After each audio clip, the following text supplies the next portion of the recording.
Dans ce domaine, je ne peux pas accepter qu'une large part du patrimoine culturel de plusieurs pays africains soit en France.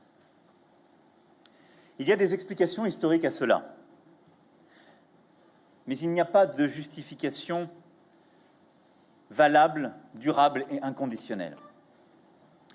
Le patrimoine africain ne peut pas être uniquement dans des collections privées et des musées européens.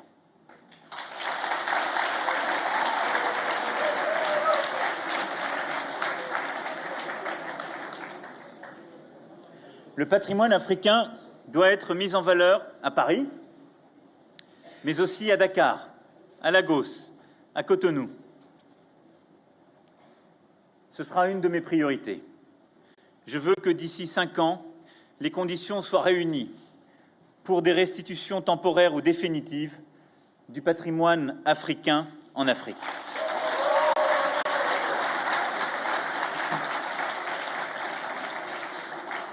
Ça supposera aussi un grand travail et un partenariat scientifique, muséographique.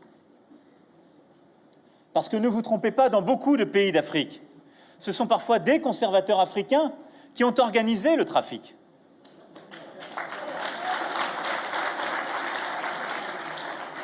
Et ce sont parfois des conservateurs européens ou des collectionneurs qui ont sauvé ces œuvres d'art africaines pour l'Afrique en les soustrayant à des trafiquants africains. Notre histoire mutuelle, elle est plus complexe que nos réflexes parfois.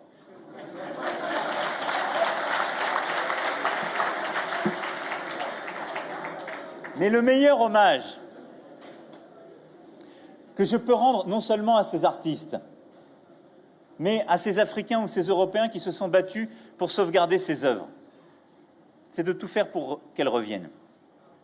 Mais c'est de tout faire aussi pour qu'il y ait la sécurité, le soin qui soit mis en Afrique pour protéger ces œuvres.